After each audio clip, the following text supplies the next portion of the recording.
사도행전 1장 15절에서 26절입니다. 제가 가지고 있는 성경은 신약성경 187쪽입니다. 모인 무리의 수가 약 120명이나 되더라. 그때에 베드로가 그 형제들 가운데 일어서서 이르되, 형제들아, 성령이 다윗의 입을 통하여 예수 잡는 자들의 길잡이가 된 유다를 가리켜 미리 말씀하신 성경이 응하였으니 마땅하도다. 이 사람은 본래 우리 수 가운데 참여하여 이 직무의 한 부분을 맡았던 자라. 이 사람이 불의의 삭스로 밭을 사고 후에 몸이 곤두박질하여 배가 터져 창자가 다 흘러나온지라. 이 일이 예루살렘에 사는 모든 사람에게 알려져 그들의 말로는 그 밭을 아겔다마라 하니 이는 피밭이라는 뜻이라. 시편에 기록하였으되 그의 거처를 황폐하게 하시며 거기 거하는 자가 없게 하소서 하였고, 또 올렸으되 그의 직분을 타인이 취하게 하소서 하였도다. 이러함으로 요한의 세례로부터 우리 가운데서 올려져 가신 날까지 주 예수께서 우리 가운데 출입하실 때에 항상 우리와 함께 다니던 사람 중에 하나를 세워 우리와 더불어 예수께서 부활하심을 증언할 사람이 되게 하여야 하리라 하거늘. 그들이 두 사람을 내세우니 하나는 바사바라고도 하고 별명은 유수도라고 하는 요셉이요 하나는 마띠아라. 그들이 기도하여 이르되, 무사람의 마음을 아시는 주여, 이 두 사람 중에 누가 주님께 택하신 바 되어 봉사와 및 사도의 직무를 대신할 자인지를 보이시옵소서. 유다는 이 직무를 버리고 제 곳으로 갔나이다 하고 제비 뽑아 마띠아를 얻으니 그가 11 사도의 수에 들어가니라. 아멘. 예수님이 승천하신 후에 제자들은 첫 번째로 했던 것이 마음을 같이하여 오로지 기도에 힘썼습니다. 그리고 오늘 본문은 제자들이 그러면 두 번째로 한 일이 무엇인가 하는 것을 우리에게 알려줍니다. 오늘 본문에 보면 이제 제자들이 이 마띠아를 뽑았던 그 과정을 보여주고 있습니다. 마띠아를 세운다라는 것은 사도를 한 명 세우는 것입니다. 굉장히 중요한 일이죠. 교회에서도 사람을 세우고 그런 일들이 종종 있습니다. 바로 우리는 이럴 때마다 우리가 기억해야 될 것은 우리가 어떠한 사람을 세우는 것이 아니라 하나님께서 누군가를 세운다라는 사실을 기억해야 합니다.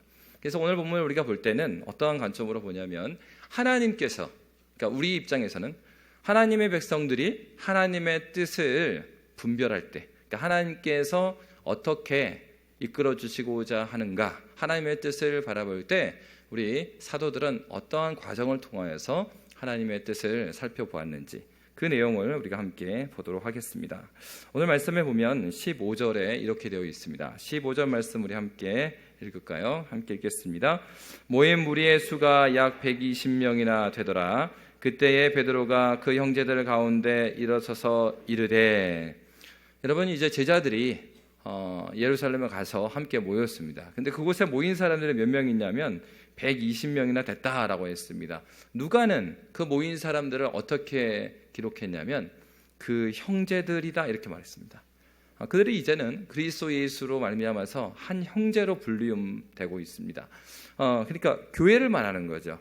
우리가 서로가 만난 적이 없지만 그럼에도 불구하고 우리가 형제와 자매라고 말할 수 있는 것은 우리를 연결하신 분이 바로 그리스도 예수이시기 때문입니다. 이들이 예수를 중심으로 한 교회가 되어서 그들이 함께 모여 있었습니다. 바로 그때 이제 16절에 보면 형제들아, 성령이 다윗의 입을 통하여 예수 잡는 자들의 길잡이가 된 유다를 가리켜 미리 말씀하신 성경이 응하였으니 마땅하도다라고 말하고 있습니다. 누가 일어서 있냐면 지금 베드로가 말하고 있습니다. 근데 사실 여러분 이 베드로의 모습을 보면 우리가 생각할 때 베드로 같은 경우에는 어부였고요. 그리고 그가 배움이 많지 않은 사람, 우리는 그렇게 알고 있습니다. 그런데 그리고 또 어떤 사람들이 이렇게 말합니다. 나중에 보면은 또 오순절 성령 강림 사건이 있은 이후에 일어서서 제자들을 대표해서 일어서서 설교했던 사람이 누굽니까? 이 베드로예요. 그래서 이 오순절 쪽에 있는 사람들은 그렇게 말합니다. 성령이 임하시면 이렇게 못 배운 사람도 달변을 막 한다 이렇게 말을 하거든요. 그런데 오늘 본문을 보면 그렇지 않다라는 걸 보여줍니다.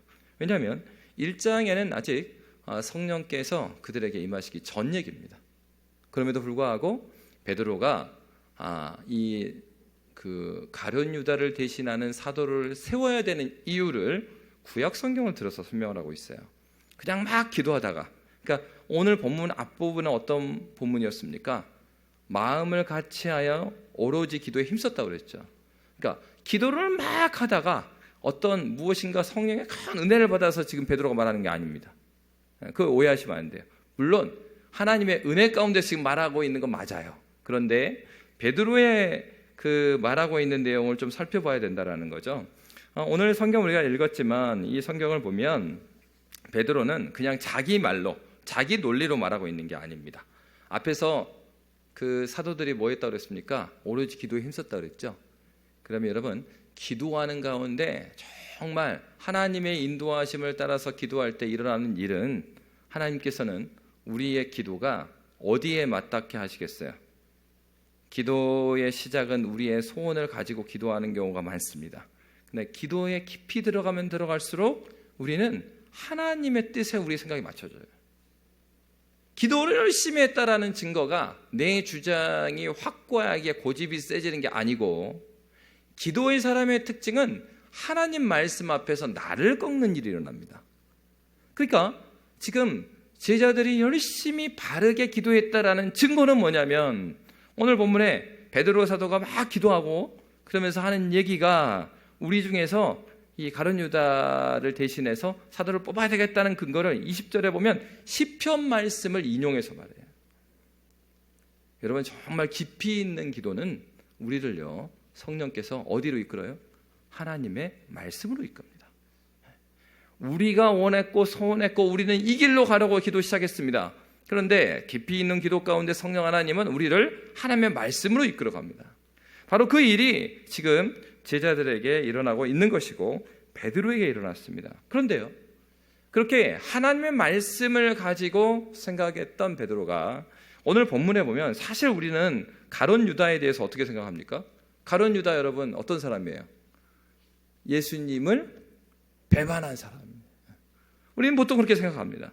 그런데요, 오늘 베드로가 가룟 유다에 대해서 말하고 있는 부분을 보면은 16절 제가 읽었지만 16절 다시 한번 보면, 형제들아, 성령이 다윗의 입을 통하여 예수 잡는 자들의 길잡이가 된 유다를 가리켜 미리 말씀하신 성경이 응하였으니 마땅하도다.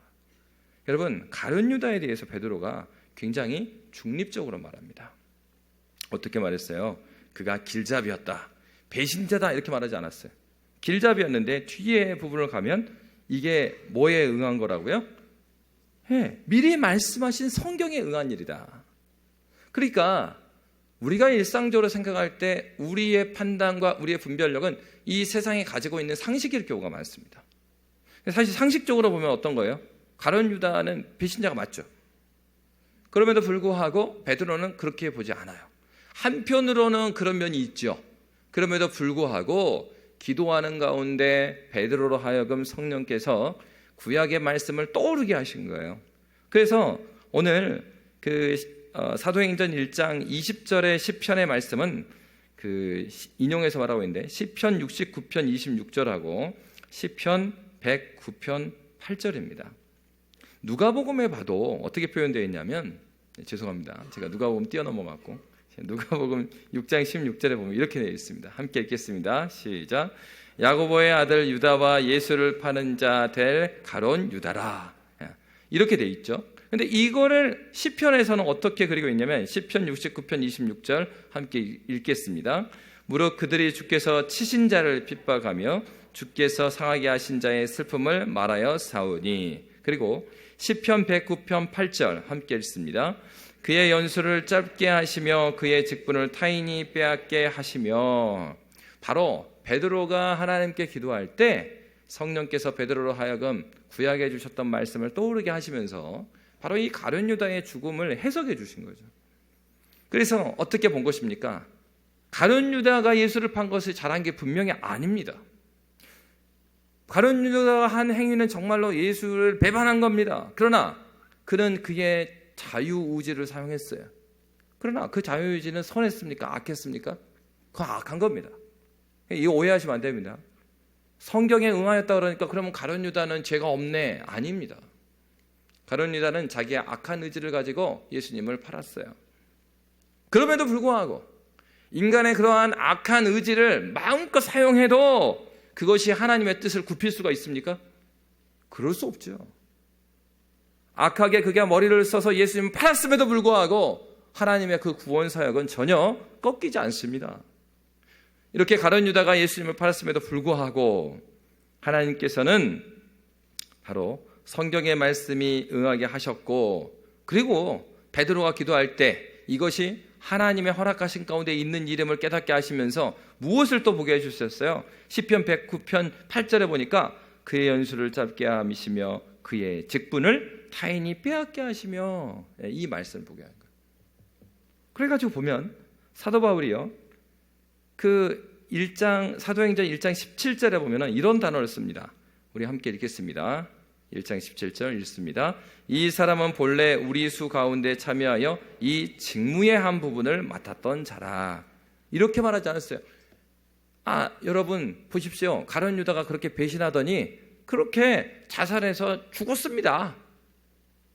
그 사람에 대해서 이런 식으로 표현한 게 아니에요.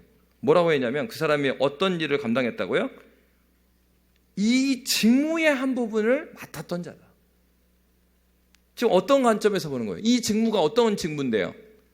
하나님 나라의 복음을 증거하는 직무입니다. 사도는 얼마나 중요한 사람입니까? 초대교회 처음 시작하는 교회에 예수 그리스도가 누구인지를 증언하는 사람들이에요. 굉장히 중요한 사람들이죠.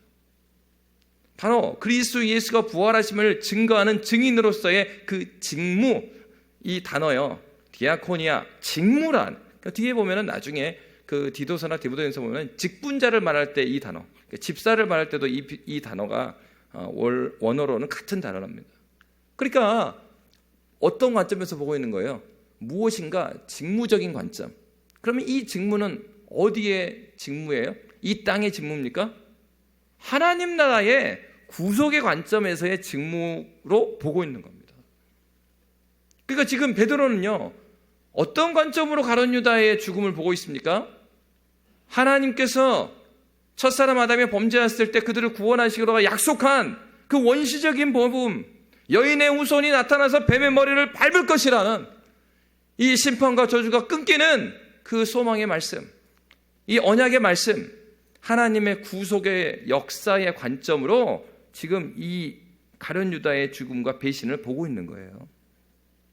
우리는 종종 어떻게 신앙생활에 나갑니까? 나에게 불편하게 하고 나에게 어렵게 하는 사람들을 굉장히 지극히 개인적인 관계 가운데 생각을 많이 해요. 근데 베드로를 보십시오.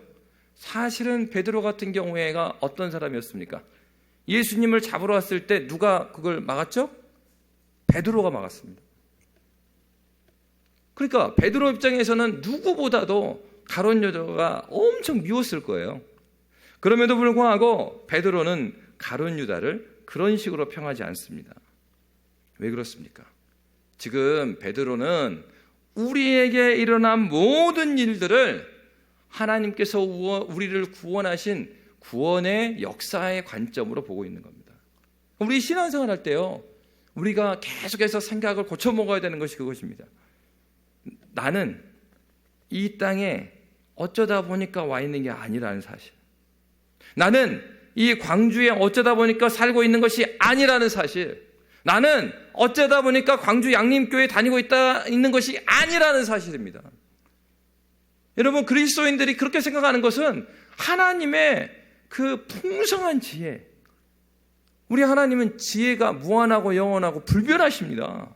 그러니까 우리가 생각할 정도의 하나님의 뜻 가운데서 우리가 있는 게 아니고 우리가 상상할 수 없는 하나님의 놀라운 계획 가운데 우리가 여기 있는 거예요.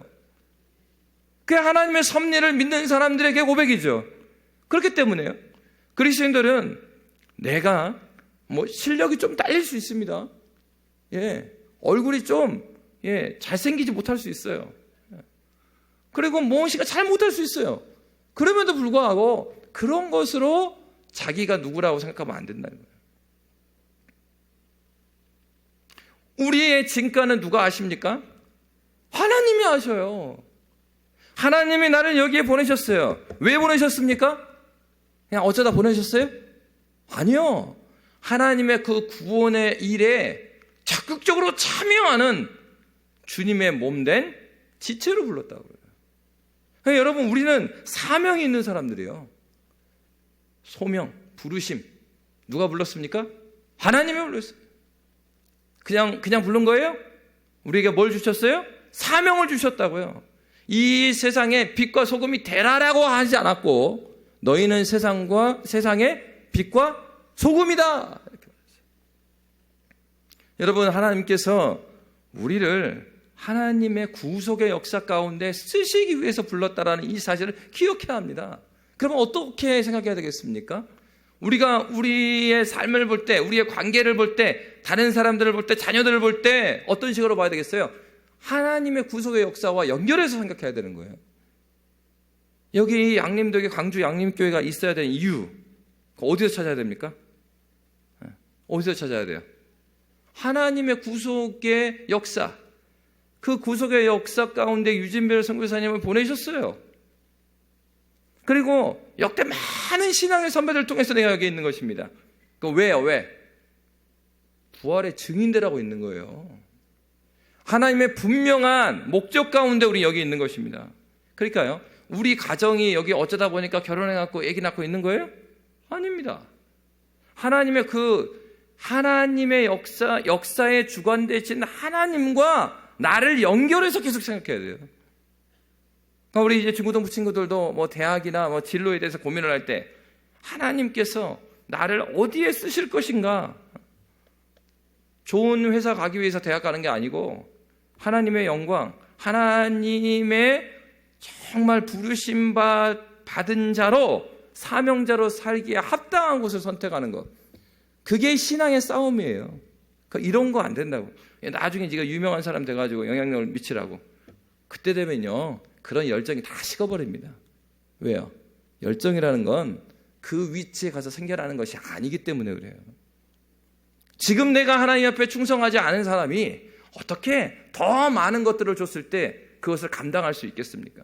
그건 불가능한 일이고 있지도 않은 일입니다.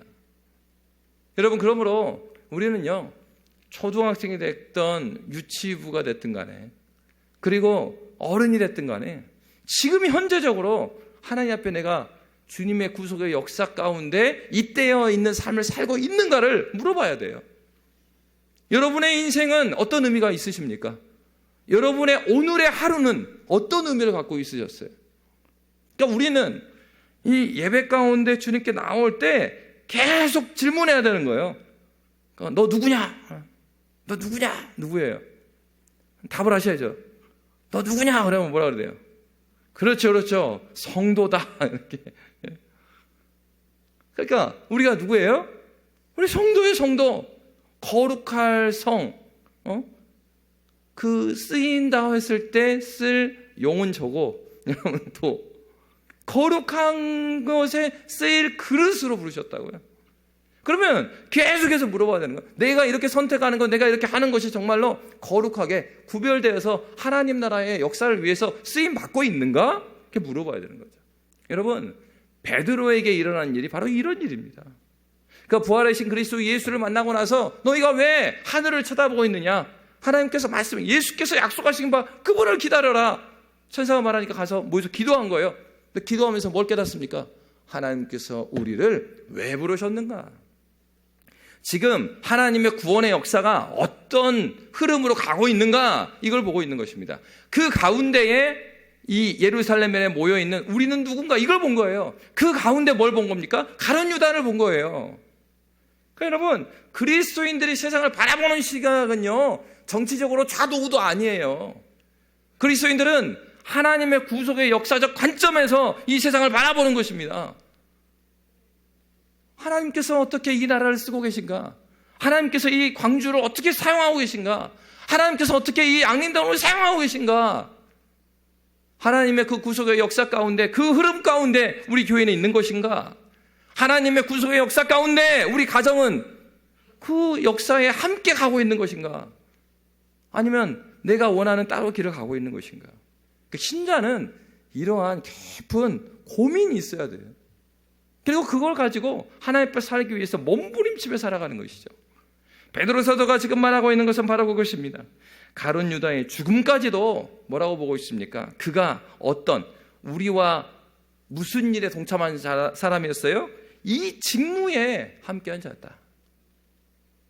여러분, 베드로는 철저하게 하나님의 시각으로, 하나님의 구속의 관점으로 이 상황을 바라보고 있습니다. 그렇기 때문에 여러분, 오늘날 이 직무라는 것, 오늘날 교회에 맡기시죠. 그럼 구체적으로 이 교회가 이 직무를 감당할 때 무엇으로 드러납니까? 이 직무를 맡은 사람을 누구라고 그래요? 직분자라고 그러는 거예요.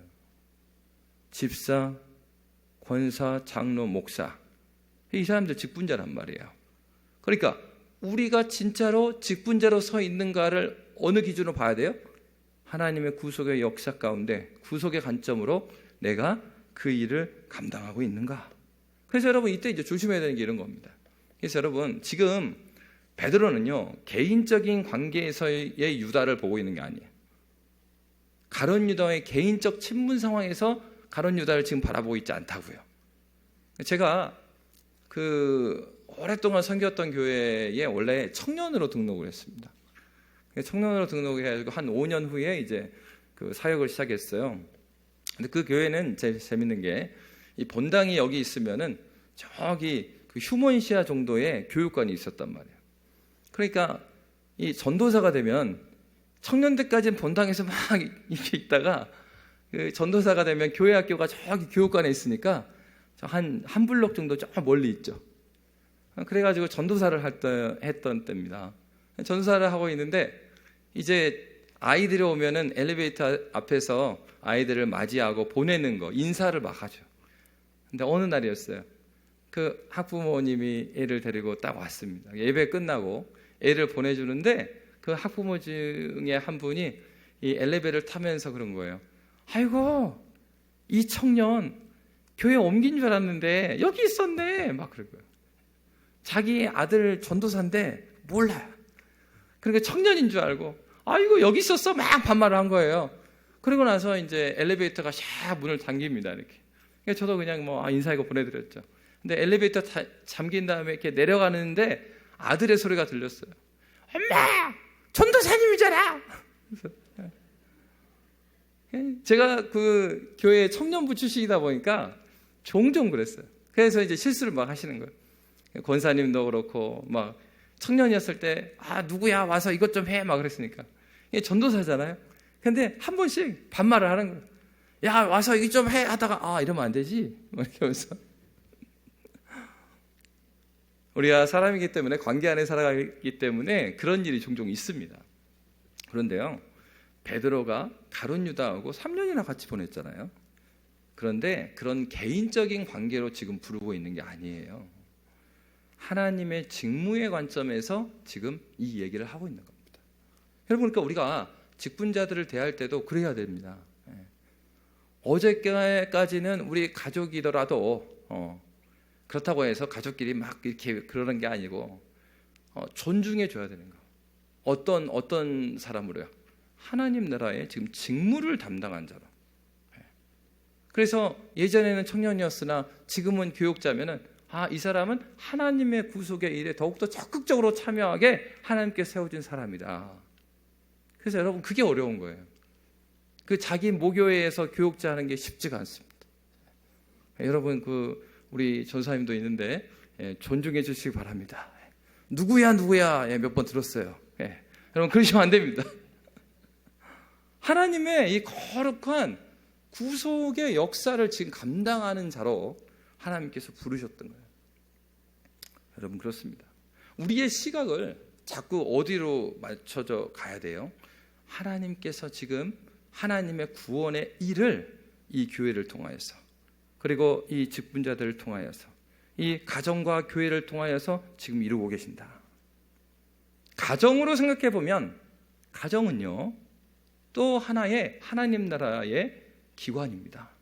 그래서 가정으로 보면 어머니, 아버지는요 직분자예요. 어떤 직분자예요? 하나님 말씀을 가르치는 직분자로 그곳에 보내셨습니다. 그리고 우리 자녀들은 어떤 사람이 될 거예요?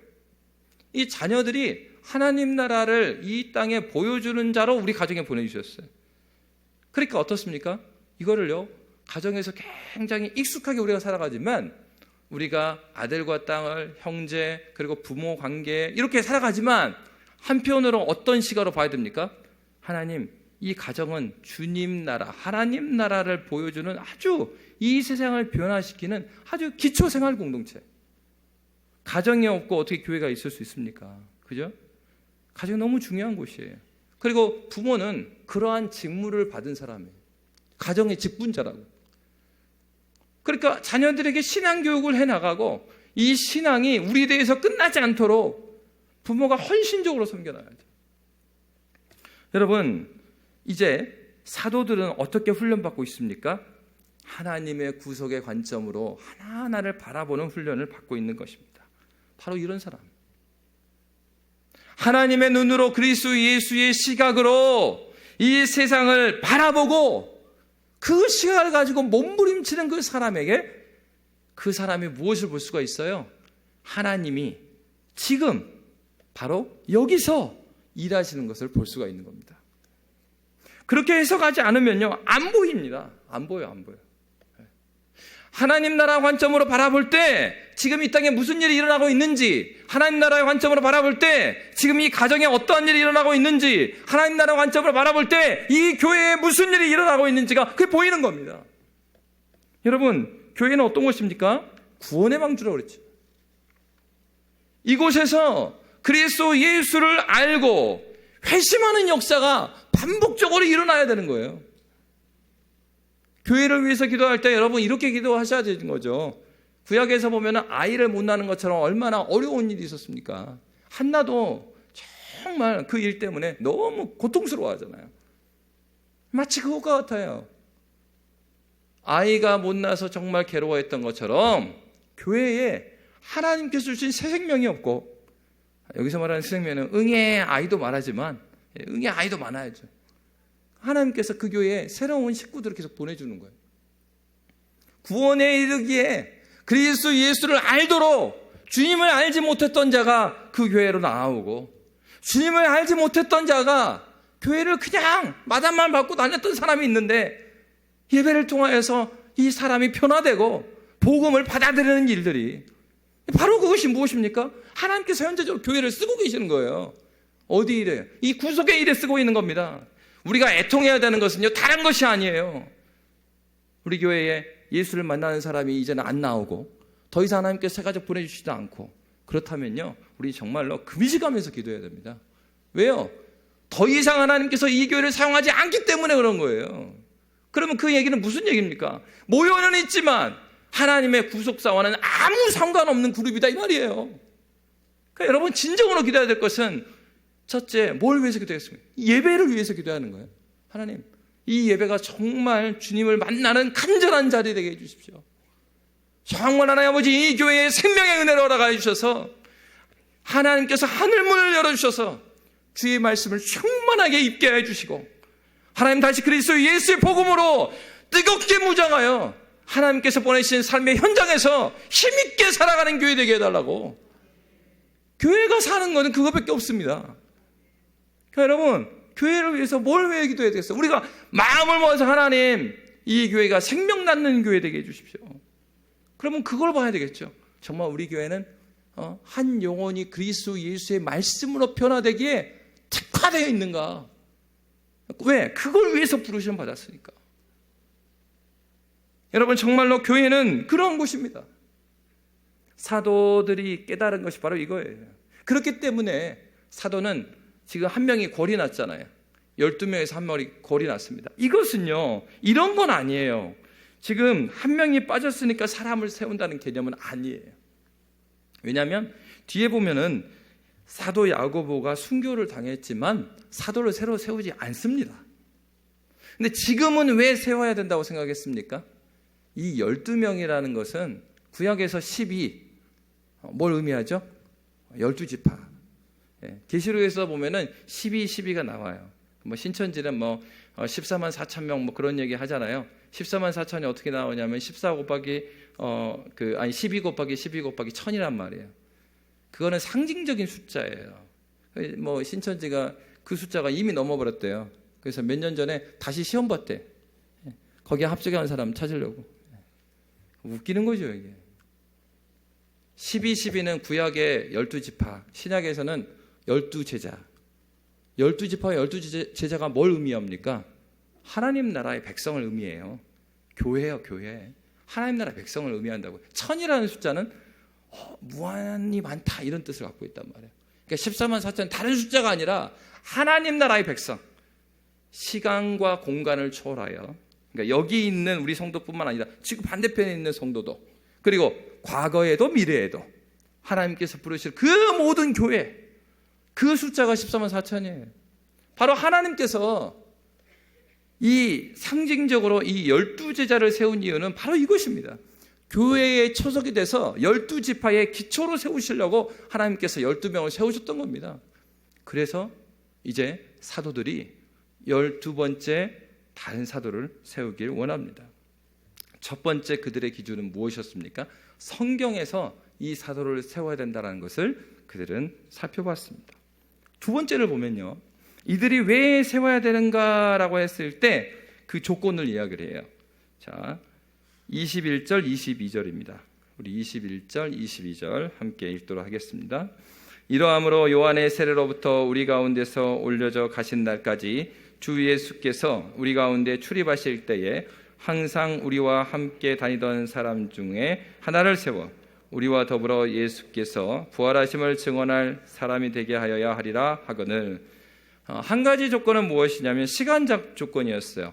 요한의 세례로부터 우리 가운데서 올려져 가신 날까지 주 예수께서 우리 가운데 출입하실 때에, 그때가 언제입니까? 특별한 기간이죠. 주님의 공생의 기간 동안에 주님이 특별히 함께 해주셨던, 육체를 입고 함께 해주셨던 그때에 함께 했어야 된다. 그러니까 두 번째로는 공간적인 조건이에요. 뭐라고 말하고 있냐면 항상, 22절에 항상 우리와 함께 다니던 사람 중에 하나. 그러니까 시간적으로나 공간적으로나 그리스도 예수와 함께 했던 사람. 근데 특징적인 것은 두 번째 공간적인 조건을 어떻게 말하고 있냐면 항상 예수와 함께 다니던 사람 중에 하나, 이렇게 말하지 않았어요. 항상 누구와요? 우리와 함께, 이렇게 말합니다. 항상 우리와 함께. 이게 무엇을 의미할까요? 바로 은혜를 함께 경험한 자를 말하고 있는 거예요. 여러분, 구약에서 보면요, 이스라엘 백성들을 표현을 할 때 이스라엘 백성들이 계속해서 하는 얘기가 너희가 홍해를 함께 건너왔다, 이렇게 말을 해요. 신약에서도 그럽니다. 그래서 고린도전서 10장 1절에서 4절에 보면은 이스라엘을 이렇게 표현하고 있어요. 우리 고린도전서 10장 1절부터 4절 함께 읽도록 하겠습니다.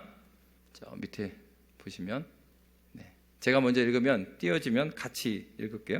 형제들아, 나는 너희가 알지 못하기를 원하지 아니하노니 우리 조상들이 다 구름 아래에 있고 바다 가운데로 지나며 모세에게 속하여 다 구름과 바다에서 세례를 받고 다 같은 신령한 음식을 먹으며 다 같은 신령한 음료를 마셨으니 이는 그들을 따르는 신령한 반석으로부터 마셨음에 그 반석은 곧 그리스도시라. 아멘. 제가 이걸 빼뜨렸네요. 여기에서 반복되는 말이 뭐가 나오냐면 다 함께 있었고 다 함께 먹었고 그리고 함께 그 이야기가 계속 나와요. 이스라엘 백성은 뭐라고 했냐면 홍해를 어떻게 표현했냐면 홍해를 건넌 것을 다 함께 세례를 받았다, 이렇게 말합니다. 여러분, 함께 모여 있는 것 중요합니다. 함께 모이는 것 중요해요. 근데 함께 모여만 있어서는 그들이 한 몸 된 형제 자매라고 생각할 수 없어요.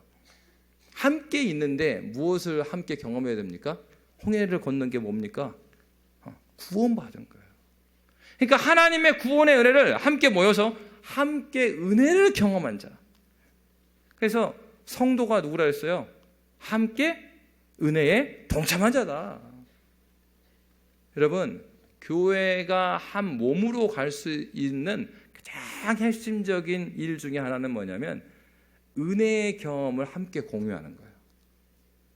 그러니까 사도의 직분의 핵심은 그리스도 예수의 부활하심을 증언하는 증거자로 살아가는 것인데, 그렇기 때문에요, 이 은혜에 대해서 함께 공유할 수 있어야 되는 거예요. 다른 공유가 아니고. 그리스도 예수께서 하신 일, 이 땅에서 가르치고 전파하고 고치신 그 일을 함께 경험했고 함께 증언할 수 있어야 됩니다. 그러니까 오늘날 우리 교회가 하나님 생명 낳는 일을 감당하게 해주십시오. 함께 하나님 그 은혜를 우리가 함께 경험하게 해주십시오. 그래서 여러분 지금 이제 한 달 후에 이제 여름 사역이 막 시작돼요. 청년부 수련회, 중고등부 수련회, 그 다음에 성경학교. 여러분 기도해 주셔야 돼요. 교회 학교만 하기 때문에 교회 학교만 하는 것으로 생각하면 안 되고 우리가 함께 성경하면서 함께 기도로 섬기는 거예요. 그래서 이 아이들이 이 수련을 통해서 집중적으로 주의 말씀을 대하고 주의 말씀으로 말미암아 변화되는 경험을 할 때 이 아이들이 그 은혜의 경험 때문에 이 교회를 떠나지 않아요. 그 신앙을 떠나지 않는다고요. 수련에 참여한 게 중요한 게 아니라 거기 예수를 만나야 된단 말이에요. 우리 간절하게 정말 주님이 이 여름이 지나가기 전에 이 아이가 그리스도 예수를 만날 수 있도록 하나님 앞에 은혜 내려달라고. 그러니까 어느 교회를 가보니까 그러더라고요. 여름 사역 되잖아요. 그러면은 그 영적인 뭐라 그래요? 태신자 학기 막 이런 거 하는 거예요. 그래서 장년들이 수련회나 성경학교를 가진 않지만 아이들의 이름을 다 하나씩 주는 거예요. 그래서 저는 홍길동, 홍길순이 카드를 받아요. 그러면 얘가 누군지 모를 수도 있지만 막 기도하는 거야, 얘를 위해서. 구체적으로. 왜요? 이때가 아니면, 이때 주님 만나지 않으면 주님을 못 만난 아이도 있는 거예요. 그래서 정말 주님, 제가 해외에 있을 때 너무 안타까운 게 뭔지 아십니까? 얘네들이 거기서는 대학 되면 다 외국으로 가요. 캐나다나 영국이나 미국으로 간단 말이에요. 고등학교 있을 때까지는 부모님 아래에 있으니까 있어줘요, 교회에. 대학과 함께 안녕. 그럼 부모님이 그래요. 그 애가 정말 신앙이 있었다고. 여러분, 정말 하나님께서 보내주신 교회에서 주님을 깊이 만나는 거 너무 소중한 일입니다. 그래서 여러분 지금부터 우리가 간절하게 기도해야 돼요. 이스라엘은 어떤 사람들이었어요? 함께 구원을 경험했던 사람들이다. 우리는 누굽니까? 교회예요. 여러분 그렇습니다. 사도들이 첫 번째로 사도를 세워야 되겠다는 생각은 성경으로부터 출발한 것이고, 두 번째로 그들이 생각했던 것은 하나님, 이 사도가 세워져야 된 이유는 하나님의 구속 사역 가운데 12를 세웠는데 그 한 명이 빠졌기 때문입니다. 두 번째는 건전하고 합리적인 상식을 활용했어요. 하나님의 뜻을 우리가 발견해야 할 때 성경으로부터 출발합니다. 그렇다고 해서 성경으로 출발한다고 해서 우리의 건전한 상식을 다 도외시하는 게 아니에요. 건전한 상식을 활용합니다. 세 번째로는 사도들이 어떻게 이 사도를 세우고 있습니까? 23절, 24절에 보면 그들이 사람들을 세워가는 모습이 나옵니다. 우리 23, 24절 함께 읽도록 하겠습니다. 그들이 두 사람을 내세우니 하나는 바사바라고도 하고 별명은 유수도라고 하는 요셉이요, 하나는 마띠아라. 그들이 기도하여 이르되 무엇 사람의 마음을 아시는 주여, 이 두 사람 중에 누가 주님께 택하신 바 되어. 여러분 23절에 보면은 두 사람을 이제 추천을 합니다. 한 사람을 보니까 하나는 바사바라고도 하고 별명은 유수도라고 하는 요셉이요, 이렇게 돼 있어요. 그리고 하나는요, 마띠아라. 누구 소개가 더 깁니까? 요셉의 소개가 훨씬 길어요. 요셉은 바사바. 여기 바사바는 바르사바예요. 바르는 아들이란 말이에요. 그러니까 사바의 아들이다 이 말이에요. 그 얘기는 무슨 얘기냐면, 당시에 여러분 누구누구 아들이라고 했을 때 그런 경우에는 아빠가 유명해요, 아들이 유명해요? 아빠가 유명해요. 그러니까 사바라고 하는 사람이 유력자였던 것 같아요. 그러니까 사바라는 이름을 대면 다 아는 거예요. 그러니까 그 사반의 아들이야, 이렇게 말한 거예요. 그러면은 여러분 마띠아하고 요셉하고 누가 더 유명하겠어요? 당연히 요셉이죠. 이름만 들어봐도 알아요. 그리고 더욱이 별명이 유수도다, 유스티누스, 이거는 라틴어입니다. 라틴어는 이제 로마인들이 쓰는 거거든요. 그러면 이렇게 추정하기도 해요. 이 사람은 로마 시민권이 있을 가능성이 있다고도 추정을 해요. 그 당시에 로마 시민권이 있으면 얼마나 지위가 높은 거예요. 그러니까 부모님이 유력할 뿐만 아니라 가문 자체도 로마의 시민권이 있을 정도의 사람. 마띠아 소개가 있나요? 마띠아는 마띠아라. 그냥 그걸로 끝나요. 여러분, 잘 보면 중요한 건 그 이후에 누가 선택이 됩니까? 우리가 알고 있듯이 요셉이 선택이 됐어요. 마띠아가 선택이 됐습니다. 사실은 이제 누가가 이렇게 다 소개한 이유가 무엇입니까? 사람들이 볼 때는 요셉이 훨씬 유력했던 겁니다. 이 얘기는 무엇입니까? 사람들의 생각과 하나님의 생각은 다를 수 있다는 사실이에요. 오늘 본문에 보면은 잘 보면 사람들이 마띠아를 세운 것 같지만 그렇지 않았습니다.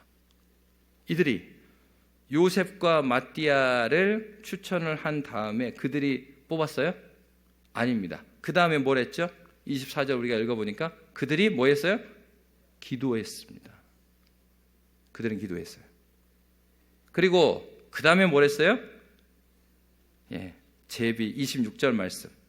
제비 뽑아 마띠아를 얻었다. 이 얘기는 무슨 얘기입니까? 그들이 추천하기는 했어요. 추천하긴 했지만 하나님께서 세우시길 원했던 겁니다. 바로 이거입니다. 우리가 하나님의 뜻을 아는 방식은 이런 방식이에요. 하나님의 뜻을 어떻게 찾겠습니까? 라고 물을 때 우리는 이렇게 말할 수 있어요. 성경으로부터 성경의 시각으로 이 문제를 바라보는 것이 출발점이 돼야 되고, 그렇다고 해서 우리의 건전한 합리적인 상식을 버리는 게 아니라 그거 사용해라. 그리고 나서 우리가 최선으로 어떤 A안, B안을 내는 거예요. 거기까지예요. 그 다음에 뭐 합니까? 기도해야죠.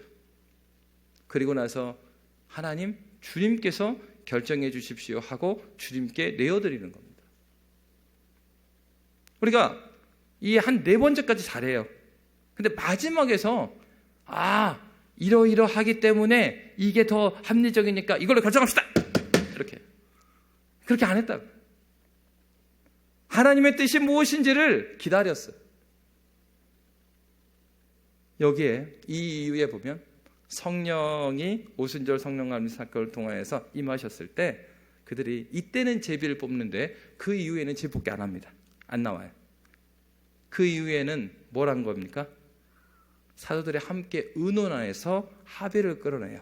그래서 예루살렘 공의회 때 보면 그때 제비 뽑기 한 게 아니고 사도들이 함께 의논하면서 기도하면서 함께 결정합니다. 왜요? 성령께서 우리 한 명 한 명에게 오순절 이후에는 들어와 계시기 때문에. 그래서 기도가 왜 필요합니까?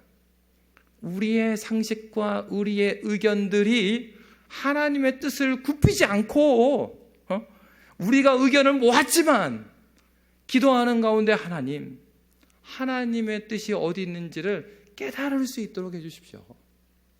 그래서 열렬히 예루살렘 공의회 때도 사도들이 기도해요. 그리고 하나님 앞에서 함께 결정합니다. 여러분, 그렇습니다. 120문도가 마띠아를 뽑았던 것이 아닙니다. 그들은 추천했을 뿐입니다. 그리고 그들은 무엇을 살펴보기 원했어요? 하나님의 뜻이 어디 있는지를 보기 원했습니다.